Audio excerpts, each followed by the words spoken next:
പിതാവിനും പുത്രനും പരിശുദ്ധ റൂഹായിക്കും സ്തുതി.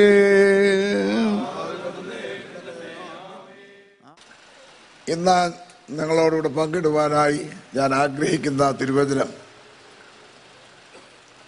വിശുദ്ധ പത്രോസ് അപ്പോസ്തലൻ തൻ്റെ ജീവിതത്തിൻ്റെ സായാഹ്നത്തിൽ നൽകിയതായ ഒരു ദൂതാണ്. ആ ദൂതിനെ കുറിച്ച് അദ്ദേഹം തുടർന്ന് പറയുന്നത് അദ്ദേഹത്തിൻ്റെ കാലശേഷവും ഈ ദൂത വിശ്വാസ സമൂഹം ആദരിക്കണം എന്നത്രേ. പത്രോസ് എഴുതിയ 2-ാം ലേഖനം 1-ാം അധ്യായം 1 മുതൽ 15 വരെയുള്ള വാക്യങ്ങളിൽ ഈ വിവരണം നമുക്ക് കാണുവാൻ കഴിയും. അതിൽ ശ്രദ്ധേയമായ പ്രബോധനം 9-ാം വാക്യത്തിലാവുന്നു നാം കാണുന്നത്. സഹോദരങ്ങളെ, നിങ്ങളുടെ വിളിയും തിരഞ്ഞെടുപ്പും ഉറപ്പാക്കുവാൻ അധികം ശ്രമിപ്പീൻ. എന്നാൽ ആ പരിഭാഷയിലെ ഒരു ചെറിയ തെറ്റിദ്ധാരണ ഉളവാകാം എന്നുള്ളത് കൊണ്ട് അതിൻ്റെ ആധുനിക പരിഭാഷ ഇപ്രകാരമാണ്: സഹോദരങ്ങളെ, നിങ്ങളുടെ വിളിയും തിരഞ്ഞെടുപ്പും നിങ്ങളുടെ അനുദിന ജീവിത അനുഭവമായിരിക്കാൻ ജാഗ്രത പുലർത്തുക. നമ്മുടെ കഴിവ് കൊണ്ടല്ല നമ്മുടെ വിളിയും തിരഞ്ഞെടുപ്പും ഉറപ്പാകുന്നത്, ദൈവത്തിൻ്റെ കൃപ ഒന്ന് മാത്രമാകുന്നത്. ആ കൃപയെ കണ്ടുകൊണ്ടാണ് ആ കൃപയെ ജീവിതത്തിൻ്റെ അനുദിന ജീവിതാനുഭവമായിരിക്കാൻ ശ്രദ്ധിക്കണമെന്ന് ഓർമ്മിപ്പിക്കുന്നത്. എന്തിനായിട്ട് നാം വിളിക്കപ്പെട്ടിരിക്കുന്നു? എന്തിനായിട്ട് നാം തിരഞ്ഞെടുക്കപ്പെട്ടിരിക്കുന്നു? അപ്പോസ്തല പ്രവൃത്തികൾ 1-ാം അധ്യായത്തിൻ്റെ ആദ്യത്തെ പാരഗ്രാഫിൽ അത് പറഞ്ഞിട്ടുണ്ട്. നമ്മുടെ കർത്താവ് സ്വർഗാരോഹണം ചെയ്തതിന് ശേഷം വിശ്വാസ സമൂഹം യെരൂശലേമിൽ കൂടി. എന്തിന്? പുതിയ വാഗ്ദാനങ്ങൾക്ക് വേണ്ടി.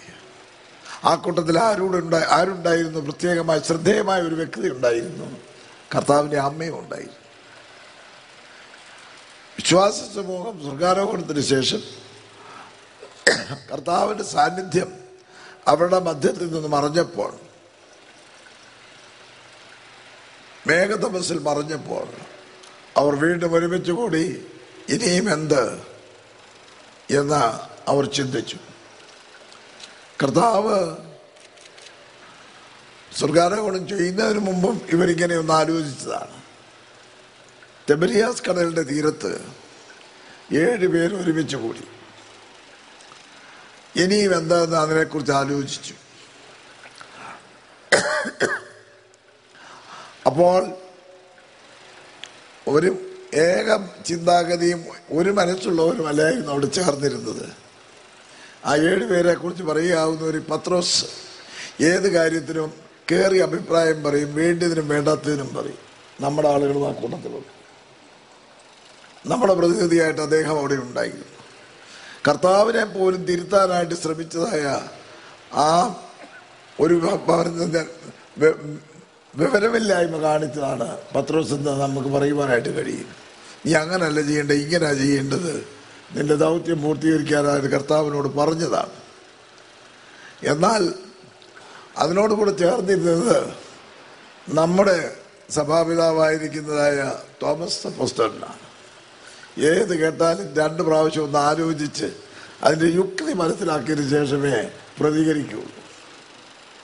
അപ്പോൾ വികാരപരമായിരിക്കുന്നതായ ഒരു ആത്മീയമായുള്ള അനുഭവവും അതുപോലെ തന്നെ യുക്തിക്കും ബുദ്ധിക്കും ഉപോത്ബലകമായി അംഗീകരിക്കാവുന്നവനെ അംഗീകരിക്കുന്നതായ ഒരു വ്യക്തി. 3-ാമത് നഥനിയേൽ ശിഷ്യന്മാരുടെ 12 ശിഷ്യന്മാരുടെ കൂട്ടത്തിലുള്ള ഒരാളല്ല. എന്നാൽ രാത്രി കാലത്ത് കർത്താവിൻ്റെ അടുക്കൽ വന്ന് ആലോചന ചോദിക്കുന്ന ഒരു മനുഷ്യനായിരുന്നു. നഥനിയെ കുറിച്ച് കർത്താവിന് പ്രശംസയും ഉണ്ടായിരുന്നു. ശിഷ്യന്മാരുടെ കൂട്ടത്തിലുള്ള ഒരാളല്ല, അവൻ ഉന്നത ശ്രേണിയിലുണ്ടായിരുന്ന സമൂഹത്തിൻ്റെ ഉന്നത ശ്രേണിയിലുള്ള ഒരാൾ. പരസ്യമായി കർത്താവിൻ്റെ ക്രൂശിൻ്റെ ചുവട്ടിൽ വരുന്നിടം വരെയും പരസ്യമായി തന്റെ ശിഷ്യത്വം പ്രഖ്യാപിക്കാതെ ക്രൂശിന്റെ ചുവട്ടിൽ ശിഷ്യത്വം പ്രവർത്തിച്ചതായ ആ നദനയേലും ഉണ്ടായിരുന്നു. പിന്നെ വേറെ 2 പേരുണ്ടായിരുന്നു, അമ്മയുടെ അനിയത്തിയുടെ മക്കൾ. കർത്താവിൻ്റെ അമ്മയുടെ അനിയത്തിയുടെ മക്കൾ 2 പേരുണ്ടായിരുന്നു, യാക്കോബും യോഹന്നാൻ. അവരാകുന്ന വരികിൽ കൂടെ നടന്ന് ഇതൊക്കെയാണേലും അവർക്ക് ചില സ്ഥാപിത താല്പര്യം ഉണ്ടായിരുന്നു. മറുരൂപമലയിൽ വെച്ച് കർത്താവിൻ്റെ തേജസ് ന്യായപ്രമാണത്തെക്കാളും പ്രവചനങ്ങളെക്കാളും അതീതമായി ആ പ്രകാശധാരയിൽ ന്യായപ്രമാണവും പ്രവചനങ്ങളും ഉണ്ടായെങ്കിലും നിഷ്പ്രഭമായിരിക്കുന്ന കാഴ്ച കണ്ടപ്പോൾ യാക്കോബിനും യോഹന്നാനും ആഗ്രഹമുണ്ടായി, ഇടത്തും വലത്തും ഓരോ കസേര കിട്ടിയാൽ കൊള്ളാം. അവൻ മഹത്വത്തിൽ വരുമ്പോൾ, തേജസ്സിൽ വരുമ്പോൾ ഇടത്തും വലത്തുമുള്ള സ്ഥാനമാനം വേണം. ഇന്ന് സ്ഥാനമാനങ്ങൾക്ക് വേണ്ടി വിശ്വാസ സമൂഹത്തിൽ നടക്കുന്നതായ പടം വരികൾ എത്രമാത്രം ദയനീയമാകുന്നു എന്ന് നമുക്ക് മനസ്സിലാക്കുവാനായിട്ട് കഴിയും. ദൈവത്തിൻ്റെ മഹത്വത്തെ കാണുമ്പോൾ ആ മഹത്വ സന്നിധി സ്ഥാനമാനങ്ങൾക്ക് വേണ്ടി കടിപിടി കൂടുന്നതല്ല ഒരു സമൂഹം. എന്നാൽ അവർ ചെന്ന് അവരുടെ ആഗ്രഹം നേരിട്ടൊന്ന് പറഞ്ഞു, നീ മഹത്വത്തിൽ വരുമ്പോൾ 2 കസേര അവിടെ ഒഴിച്ചിടണം, ഞങ്ങൾക്കിരിക്കാൻ. ഇന്നലെയാണെന്ന് ഒരു സഹോദരൻ ഇവിടെ ഉണ്ടായിരിക്കാമെന്ന് ഞാൻ വിചാരിക്കുന്നു. ടെലിഫോൺ ചെയ്ത് പറഞ്ഞു, ഞാൻ കഴിഞ്ഞ വർഷം 11 മണിക്ക് മാരാവണ്ണ് വന്നപ്പോഴും മുമ്പിലത്തെ കസേരകളെല്ലാം ധനവാന്മാർ പിടിച്ചടക്കി. അതുകൊണ്ട് അദ്ദേഹം എന്നോട് പറഞ്ഞായിരുന്നു, ഞാൻ മുൻപിൽ ഒരു കസേര കൊടുത്ത് ഇരുത്താമായിരുന്നു. ടെലിഫോണിൽ പറഞ്ഞുകൊണ്ട് എനിക്കറിയാൻ പാടില്ല ആളിനെ ആരാന്ന്. അങ്ങനെ താല്പര്യമുണ്ടെങ്കിൽ അറിയിച്ചാൽ മുൻപിൽ ഒരു കസേര തരാം. പ്ലാറ്റ്ഫോമിൽ ഇല്ലെന്നേ ഉള്ളൂ, താഴെ ഒരു കസേര തരാം. സ്ഥാനമാനങ്ങൾക്ക് വേണ്ടിയാണ് നമ്മൾ പലപ്പോഴും നമ്മുടെ ആത്മീയതയിൽ നാം കുതിക്കുന്നത്. വേറെ 2 പേര്, അവരുടെ പേരില്ല, ആരാന്നറിയാനും പാടില്ല. ആ കൂടിയിരുന്ന 7 പേർക്കറിയാം, അല്ല മറ്റാർക്കും അറിയത്തില്ല. വേറെ 2 പേരുണ്ട്. ചില പള്ളികളിലാണെന്ന് വരികിൽ റിപ്പോർട്ട് വായിക്കുമ്പോൾ 2 പേരുടെ പേര് വിട്ടുപോയെന്ന് വരികിൽ എൻ്റെ പൊന്നെ വർഷങ്ങളോളം നിലനിൽക്കുന്ന ഗുസ്തിയാണ്. ഞാൻ ഓർക്കുന്നുണ്ട്, ഒരു വർഷം നമ്മുടെ സുവിശേഷ സംഘത്തിൻ്റെ സെക്രട്ടറി ഇവിടെ നിന്നുകൊണ്ട് പരസ്യപ്പെടുത്തിയപ്പോൾ ഒരിടവക്കാരുടെ പേര് വിട്ടുപോയി. എന്തോ ഒരു കൊല്ലാപ്പായിരുന്നു അന്ന് അവരെ ആശ്വസിപ്പിച്ച് വിടാനെന്നുള്ളത് ഞാനിപ്പോഴും ഓർക്കുന്നുണ്ട്. അല്ലെ, സ്ഥാനമാനങ്ങൾക്ക് വേണ്ടി നിൽക്കുന്നവരും നിശബ്ദ സേവനം അനുഷ്ഠിക്കുന്നവരും ഇങ്ങനെ പിന്നെ താല്പര്യക്കാർ ഒരുമിച്ച് അവിടെ കൂടിയിരുന്നു. അപ്പോൾ പത്രോസ് പറഞ്ഞു, ഇതിനും അഭിപ്രായം പറയുന്ന ആളാണല്ലോ,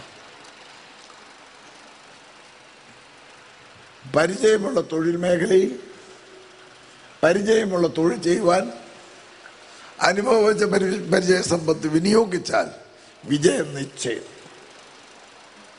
സാമാന്യ ബുദ്ധിക്ക് ചേരുന്നതല്ല. ഐ എം ഗോയിങ് ഫിഷിംഗ്, ഞാൻ മീൻ പിടിക്കാൻ പോകും, എൻ്റെ പഴയ തൊഴിലിലേക്ക് പോകുന്നു, എൻ്റെ പഴയ തൊഴിൽ മേഖലയിലേക്ക് പോകുന്നു.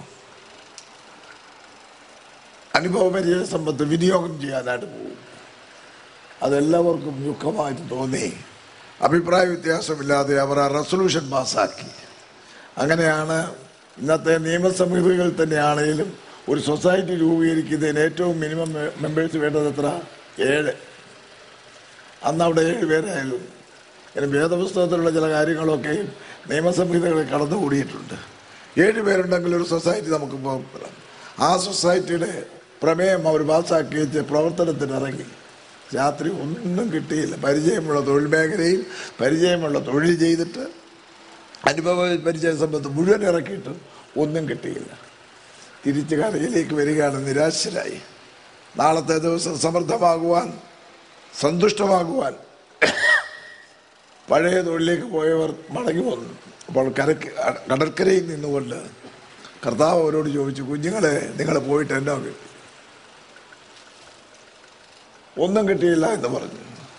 അപ്പോൾ പറഞ്ഞു, വലത്തുഭാഗത്തോട്ട് വലയെറിയുക,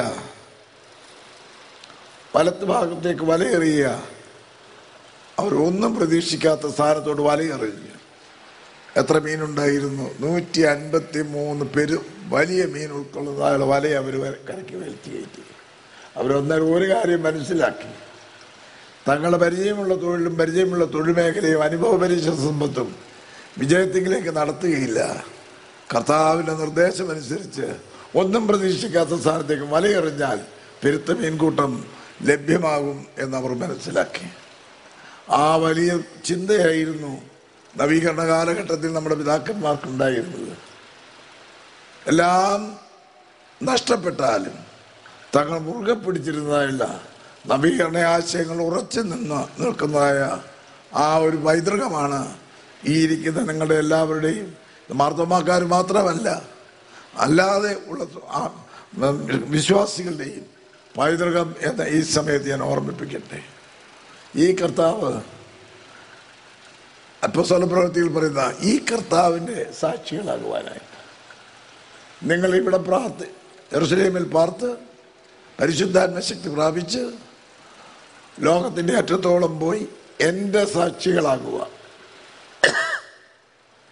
നമ്മൾ പലപ്പോഴും മത്തായി എഴുതിയ സുവിശേഷത്തിൻ്റെ അവസാനത്തിൽ എല്ലാവരെയും ശിഷ്യരാക്കിക്കൊള്ളാൻ കൈക്കീഴാക്കാനായിട്ട് പറഞ്ഞിരുന്നത് തെറ്റിദ്ധരിച്ചുകൊണ്ട് ഈ സാക്ഷിത്വം വിസ്മരിച്ചു പോകുന്നുണ്ടോ എന്ന് നാം ചിന്തിക്കേണ്ടതാണ്. എൻ്റെ സാക്ഷി എന്ന് പറയുമ്പോൾ അതിൻ്റെ അർത്ഥമല്ല, സുവിശേഷത്തിൻ്റെ സാക്ഷി. സുവിശേഷം എന്നാൽ എന്ത്? മർക്കോസ് അപ്പോസ്തലൻ ആദ്യമായിട്ട് എഴുതുവാനായിട്ട് ആരംഭിച്ചപ്പോൾ അദ്ദേഹം ആദ്യത്തെ വാക്യം മർക്കോസ് എഴുതിയ സുവിശേഷം, മർക്കോസിൻ്റെ സുവിശേഷമല്ല, മർക്കോസ് എഴുതിയ സുവിശേഷം 1-ാം അധ്യായം 1-ാം വാക്യം, യേശു ക്രിസ്തു സുവിശേഷത്തിൻ്റെ ആരംഭം. അതാണ് ശരിയായിരിക്കുന്ന തർജ്ജിമ. മലയാളത്തിലാണേലും ഇപ്പോഴും മലയാളത്തിലുള്ള ഇത് ഒക്കെ പൈതൃകമായിരിക്കുന്ന ചില ധാരണകളൊക്കെ തിരുത്തിക്കൊണ്ട് പുതിയ ബൈബിൾ ഇറങ്ങിയെങ്കിലും ഇങ്ങനെയുള്ളതിലും തിരുത്തൽ വന്നിട്ടുണ്ടോ എന്ന് നോക്കാൻ സാവകാശം കിട്ടിയില്ല. എങ്കിലും നാം പ്രത്യേകിച്ച് ഓർക്കേണ്ടതാണ്, യേശു ക്രിസ്തുവാണ് സുവിശേഷം. യേശു ക്രിസ്തുവിൻ്റെ സുവിശേഷമില്ല, പൗലോസ് അപ്പോസ്തലൻ്റെ സുവിശേഷമില്ല, പത്രോസ് അപ്പോസ്തലൻ്റെ സുവിശേഷമില്ല, തോമസ് അപ്പോസ്തലൻ്റെ സുവിശേഷമില്ല. പിന്നെ യേശു ക്രിസ്തു ആകുന്നു സുവിശേഷം. ആ സുവിശേഷത്തിൻ്റെ സാക്ഷികളാകുവാനായിട്ടാണ് നാം വിളിക്കപ്പെട്ടിരിക്കുന്നത്, നാം തിരഞ്ഞെടുക്കപ്പെട്ടിരിക്കുന്നതെന്ന് നാം പ്രത്യേകിച്ച് ഓർക്കേണ്ടതാണ്. ഈ സാക്ഷ്യത്വം നിർവഹിക്കുന്നത് എങ്ങനെ? അതുകൊണ്ട് ഞാൻ ഒന്ന് ഓർമ്മിപ്പിച്ച് എൻ്റെ വാക്കുകൾ ചുരുക്കട്ടെ. ഒരു നിർമ്മല കുടുംബത്തിൽ ജനിച്ചു വളർന്ന ഒരു കുഞ്ഞ്, അവന് 2 കൈയുമില്ല. നിങ്ങൾ പലരും അറിയും, നമ്മുടെ പത്തനാപുരത്തെ ആശാഭവനിൽ അവനെ വളർത്തി. +2 പരീക്ഷ എഴുതുവാനായിട്ട് തയ്യാറായപ്പോൾ അവനോട് അധ്യാപകർ പറഞ്ഞു, നിനക്ക് കൈയില്ലല്ലോ, നിനക്കറിയാവുന്ന ഉത്തരങ്ങൾ പറഞ്ഞു കൊടുത്താൽ മതി, വേറൊരാൾ എഴുതാമെന്നുള്ളത്. ആ കൊച്ചൻ പറഞ്ഞു, എനിക്ക് വേണ്ട, ഞാൻ എൻ്റെ കാലിൻ്റെ 2 വിരലിനിടയിൽ പേന പിടിച്ചുകൊണ്ട് ഞാൻ എഴുതിക്കൊള്ളാം, അതുകൊണ്ട് എനിക്ക് പാസ്സാകാൻ സാധ്യമെങ്കിൽ പാസ്സായാൽ മതിയെന്ന് പറഞ്ഞു. ഈ A+, B+ ഒക്കെ വരുന്നതിന് മുമ്പ് ഉള്ള പെർസെൻറ്റേജ് ആയിരുന്നു. അവന് 59% മാർക്ക് വാങ്ങി +2 പാസ്സായി. അവനോട് ഞാൻ ചോദിച്ചു, നിനക്ക് എന്താകണമെന്ന് ആഗ്രഹം? അവൻ പറഞ്ഞു, കേരള യൂണിവേഴ്സിറ്റിയുടെ ബാച്ചിലർ ഓഫ് ഫൈൻ ആർട്സ് എന്ന് പറയുന്ന ഒരു ബിരുദമുണ്ട്, ആ ബിരുദത്തിന് പഠിക്കുവാൻ ആഗ്രഹമുണ്ടെന്ന് പറഞ്ഞു. നമ്മൾ ബസ്സെ കയറ്റി, കാറെ കയറ്റി, വാട്ടർ ബോട്ടിലും കൊടുത്ത്, ഭക്ഷണവും കൊടുത്ത് വിടുന്ന നമ്മളെ കുഞ്ഞുങ്ങളോട് ചോദിക്കുക, +2 പാസ്സായവരോട് ഇനി എന്നാ നിനക്ക് താല്പര്യമെന്ന് ചോദിച്ചാൽ ഒന്നും തീരുമാനിച്ചിട്ടില്ല എന്ന് പറയും. അല്ലെ അപ്പൻ പറയുന്ന വഴിക്ക് പോകും, അല്ലെ അമ്മ പറയുന്ന വഴിക്ക് പോകും, ഒടുവിൽ അവതാളത്തിലും ആവും. ഇതല്ലേ നാം കാണുന്നത്. ഈ കൊച്ചനാണെന്ന് വരില്ല, ഈ പരിമിതികളുടെ മധ്യത്തിലും അവൻ ഭാവിയെക്കുറിച്ച് ചിന്തിച്ചു. എന്താണ് എന്നെക്കുറിച്ച് ദൈവം ആഗ്രഹിക്കുന്നത്? അവനെ തിരുവനന്തപുരത്ത് അയച്ചു. കോമ്പറ്റീറ്റീവ് എക്സാമിനേഷൻ ഉണ്ട്, അതിന് എൻട്രൻസ് എക്സാമിനേഷൻ ഉണ്ട്, അത് എഴുതി. അവൻ പാസ്സായി. അവനെ ഗവൺമെൻറ് അലോട്ട്മെൻറ്റ് കൊടുത്തത് തൃശ്ശൂരേക്കായിരുന്നു. കൈയില്ലാത്ത കൊച്ചൻ അവിടെ ഹോസ്റ്റലിൽ പോയാൽ എങ്ങനെ ജീവിക്കാൻ കഴിയും? ഞാനതുകൊണ്ട് ബഹുമാനപ്പെട്ട മന്ത്രിമാരോട് ആവശ്യപ്പെട്ടു.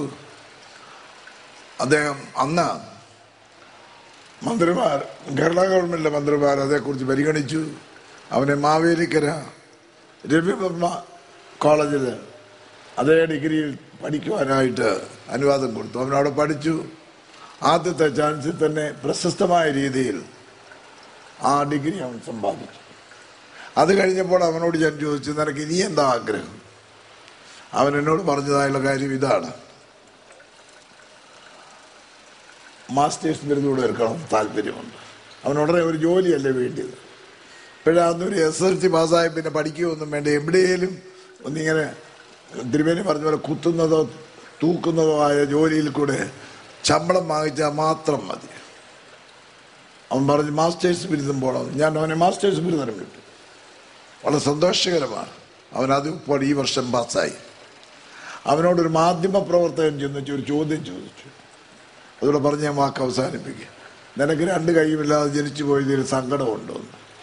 നിങ്ങൾക്ക് ആർക്കെങ്കിലും ഉണ്ടെന്ന് പറഞ്ഞാൽ വല്ലതും ചെയ്യാൻ നോക്കൂ. പിന്നെ ഈ വിവരമില്ലാത്ത ചോദ്യം ചോദിക്കുന്നത് എന്തിന്? അപ്പോൾ അവൻ പറഞ്ഞ മറുപടി അറിയാമോ? തിരുമേനിയെപ്പറ്റും വരുമ്പോൾ എന്നെ വിളിച്ച് നിർത്തിച്ച് പറയും, ദൈവത്തിൻ്റെ കൈ നിന്നോട് കൂടെയുണ്ടെന്ന്. എനിക്ക് എൻ്റെ ദൈവത്തിൻ്റെ കൈ എന്നോട് കൂടെയുണ്ട്. അതുകൊണ്ട് ഞാൻ ഈ ബിരുദം ഇന്ന് നേടിയിരിക്കുന്നു. എനിക്കെന്തിനാ കൈ? ദൈവത്തിൻ്റെ കൈ എന്നോട് കൂടെയുള്ളപ്പോൾ. ഈ വിശ്വാസമാണ് ക്രിസ്തീയ സാക്ഷ്യം എന്നുള്ളത് നാം പ്രത്യേകിച്ച് ഓർക്കണം. മാമോദിസ വെള്ളം വീണ നമ്മൾ ആരെങ്കിലും ഇതിൻ്റെ ഒരു ചെറിയ കൊടിശം പ്രശ്നമുണ്ടെന്ന് വരികിൽ ഈ വിധത്തിൽ നമ്മുടെ വിശ്വാസസ്ഥിരത പ്രഖ്യാപിക്കുമോ? അതത്രേ യേശു ക്രിസ്തുവിൻ്റെ സാക്ഷ്യം. ഇന്ന് നാം ധ്യാനിച്ചത് ഓർക്കുന്നല്ലോ, ഊമരെയും ചെകിടരെയും സൗഖ്യമാക്കുന്നതല്ല, കർത്താവിൻ്റെ സൗഖ്യദായക ശുശ്രൂഷയുടെ പരമ്പരയിലേക്കാവുന്നു പ്രവേശിക്കുവാൻ ദൈവം നമ്മെ വിളിച്ചിരിക്കുന്നതെന്ന് നാം പ്രത്യേകിച്ച് ഓർക്കണം. ആ സൗഖ്യദായക ശുശ്രൂഷ സഭയുടെ ദൗത്യമാണ്. സുവിശേഷ വേല എന്ന് പറയുന്നത് ഈ സൗഖ്യദായക ശുശ്രൂഷയിൽ പങ്കാളികളാകുന്നതാണ്. അത് നാം പ്രത്യേകിച്ച് ഓർക്കട്ടെ. കാസർഗോട്ടുള്ളതായ നമ്മുടെ പുതിയൊരു കോളേജ് ഈ കഴിഞ്ഞ വർഷം ലഭിച്ചത് ബധിരരും മൂകരുമായിരിക്കുന്നവർക്ക് ഡിഗ്രി എടുക്കത്തക്കതായുള്ള ഒരു കോളേജാണ്. അവർക്ക് അവിടെ അഡ്മിഷൻ കിട്ടിയുള്ളൂ, ബാക്കി ആർക്കും കിട്ടുകയില്ല. എല്ലാ വിഷയത്തിനും +2 ഉണ്ടായിരുന്ന ഫാത്തിമ എന്ന് പറയുന്ന ഒരു പെൺകുട്ടി, അവൾ സ്പീച്ച് തെറപ്പിക്ക് ഹൈസ്കൂളിൽ പഠിക്കുന്ന കാലഘട്ടത്തിൽ വിധേയയായി. ആ സമ്മേളനത്തിൽ പ്രാർത്ഥിച്ചത് ഇപ്രകാരമാണ്: ദൈവമേ കൈതൊഴാം, കാക്കുമാറാകണം. സ്ഫുടതയോടെ പറഞ്ഞു. അത് അത്ഭുതം. ഈ ശുശ്രൂഷയാണ് സഭയ്ക്ക് ആവശ്യമായിട്ടുള്ളത്. നാം പ്രത്യേകിച്ച് ഓർക്കേണ്ടതാണ്. കെട്ടിടങ്ങളും പള്ളികളും പണിയുന്നതിനേക്കാൾ ഉപരിയായി നമ്മോടൊപ്പം ഭാഗ്യവാന്മാരല്ലാത്തവരായ ആളുകൾക്ക് കർത്താവിൻ്റെ സ്നേഹസ്പർശനം അനുഭവിപ്പാൻ ഇടയാക്കുന്നതായുള്ള ഒരു സാക്ഷ്യത്തിന് വേണ്ടിയാണ് വിളിച്ചിരിക്കുന്നത്. ദൈവം നമ്മെക്കുറിച്ച് ആഗ്രഹിക്കുന്ന ഒരു കാര്യമേ ഉള്ളൂ. തീർത്ഥയാത്രയ്ക്ക് പോകാനല്ല, പണം വാരി എറിയാനല്ല. ഒരു കാര്യം മീകാപ്രവാചകനിലൂടെ പറഞ്ഞത് ഞാൻ ഓർമ്മിപ്പിക്കട്ടെ: മനുഷ്യ, നിന്നിൽ ഞാൻ എന്ത് പ്രതീക്ഷിക്കുന്നു? നീതി പ്രവർത്തിപ്പാനും ദയാതൽപരനായിരിക്കാനും വിനയത്തോടുകൂടെ നടക്കാനും അല്ലാതെ ഞാൻ നിന്നെക്കുറിച്ച് യാതൊന്നും ആഗ്രഹിക്കുന്നില്ല എന്ന് പറഞ്ഞു. നമ്മുടെ പ്രൊഫസർ ഹൃദയകുമാരി തിരുവനന്തപുരം വനിതാ കോളേജിലെ പ്രൊഫസർ ഇപ്രകാരം പറഞ്ഞു: ഇന്നത്തെ സമൂഹം എങ്ങനെ മര്യാദയെ ബലഹീനതയായി, വിനയത്തെ ദൗർബല്യമായി കരുതുന്ന ഒരു സമൂഹമാണ്. അതല്ലേ ഓരോ ദിവസവും നാം പത്രങ്ങളിൽ വായിക്കുന്നു. നമ്മെ വിളിച്ചിരിക്കുന്നത് എന്തിന്? വിനയമുള്ളവരായി, നീതി പ്രവർത്തിക്കുന്നവരായി, ദയാതൽപരരായി ജീവിക്കാനായിട്ടാണ്. അതുകൊണ്ടാണ് ഈ വർഷത്തെ അഖിലലോക സഭാ കൗൺസിൽ സകല സഭകൾക്ക് നൽകിയിരുന്ന ആഹ്വാനം: നിങ്ങളുടെ പ്രാർത്ഥന ഈ വണ്ണമായിരിക്കണം: നീതിയുടെ ജീവന്റെ ദൈവമേ, നീതിയുടെയും സമാധാനത്തിൻ്റെയും പാതകളിലൂടെ നടന്ന അഭിമാനകരമായ ഒരു ജീവിതം കണ്ടെത്തുവാൻ സഹായിക്കണമേ. O God of life, help us to walk through the path of righteousness and peace, so that we may have a dignified life. ഭാരതം ഒരു പുതുതിരഞ്ഞെടുപ്പിനെ അഭിമുഖീകരിക്കുന്നു. ഈ സമയത്ത് ദൈവം ജാതിയെ നിയന്ത്രിക്കുന്നു, രാജ്യത്തെ നിയന്ത്രിക്കുന്നു.